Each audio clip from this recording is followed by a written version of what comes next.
livro de Hebreus capítulo 4, versículo 15, diz assim: pois não temos um sumo sacerdote que não possa compadecer-se das nossas fraquezas, mas sim alguém que, como nós, passou por todo tipo de tentação, porém sem pecado.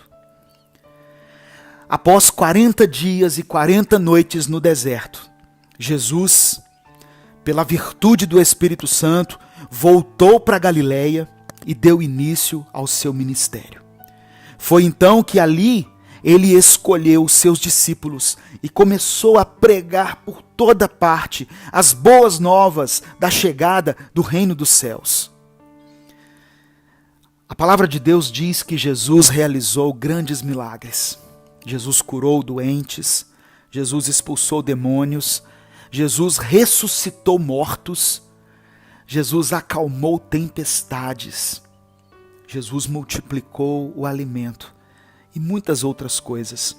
Foram tantas coisas maravilhosas descritas que o Evangelho de João diz que seria impossível registrar todas elas.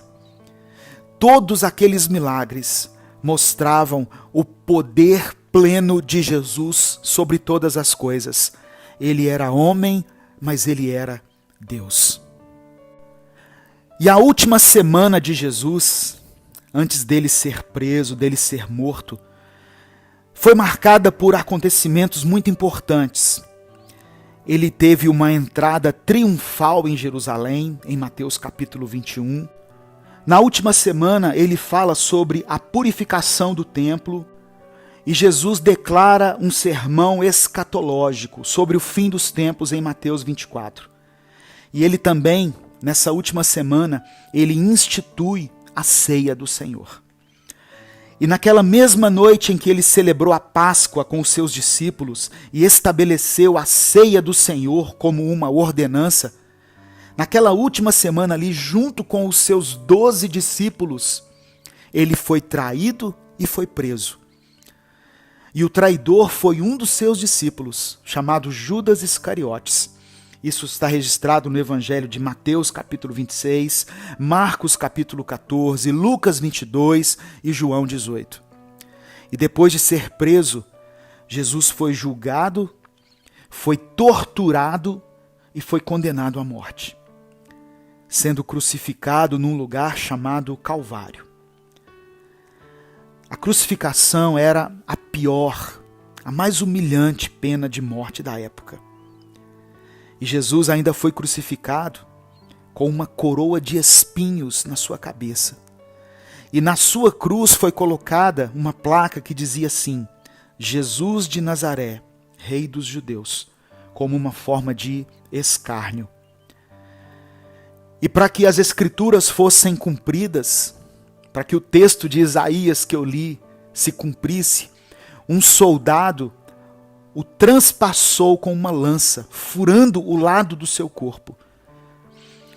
Jesus foi crucificado e sepultado numa sexta-feira. Mas 3 dias depois, no domingo, ele ressuscitou dos mortos. Louvado seja o nome do Senhor.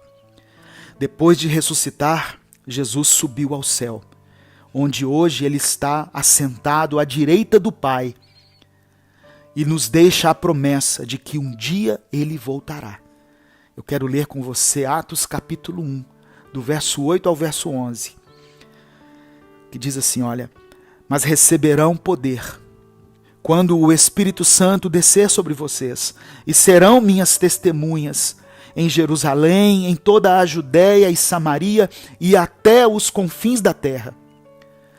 Tendo dito isso, foi elevado às alturas, enquanto eles olhavam, e uma nuvem o encobriu da vista deles. E eles ficaram com os olhos fixos no céu enquanto ele subia. De repente, surgiram diante deles 2 homens vestidos de branco, que lhes disseram: Galileus, por que vocês estão olhando para o céu? Este mesmo Jesus, que dentre vocês foi elevado ao céu, voltará da mesma forma como o viram subir. O nosso Jesus, que foi morto, que foi sepultado, ele ressuscitou e um dia ele voltará. O homem chamado Jesus. Quem é Jesus Cristo para você? Quem é Jesus na sua vida? Essa pergunta sobre quem é Jesus não é uma pergunta somente para os nossos dias. Lá na época dele, Jesus fez a mesma pergunta para os seus discípulos. Em Mateus capítulo 16, versículo 13, ele pergunta: quem diz o povo ser o Filho do Homem? A resposta dos discípulos foi interessante. E na verdade é ainda a mesma resposta que é dada por muitas pessoas hoje em dia. Os discípulos responderam assim: ué, Jesus, as pessoas dizem que, alguns dizem que o Senhor é João Batista, outros falam que o Senhor é o profeta Elias, ou Jeremias, ou qualquer um dos outros profetas. Significa que as pessoas afirmavam que Jesus era um homem como qualquer outro. Um homem notável, né? Como João, como Elias, como Jeremias, como Maomé, como Buda. Mas ainda assim, simplesmente um homem. É isso que as pessoas dizem. Só que em seguida, o apóstolo Pedro, revelado por Deus, respondeu a Jesus de forma correta. Mateus capítulo 16, verso 16. Tu és o Cristo, o Filho do Deus vivo. Jesus é Deus.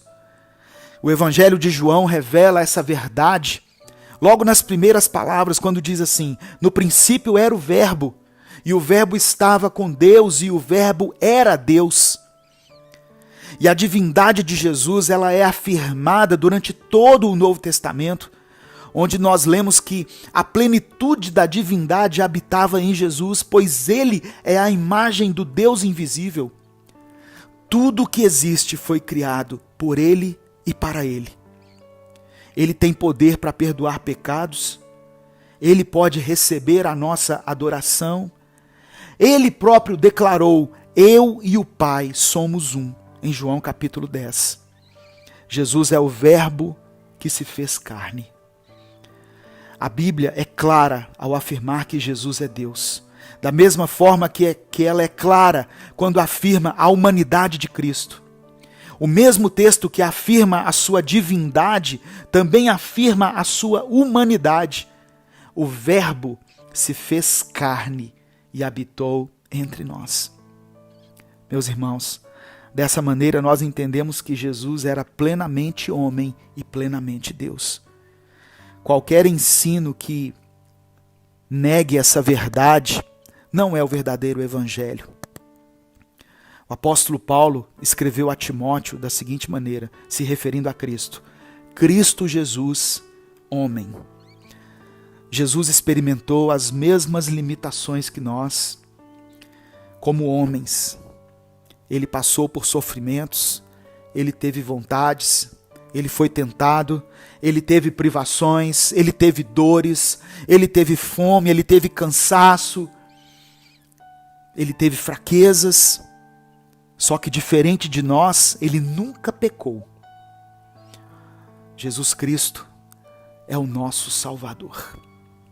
A morte e a ressurreição de Jesus foi o ponto alto do plano divino da redenção.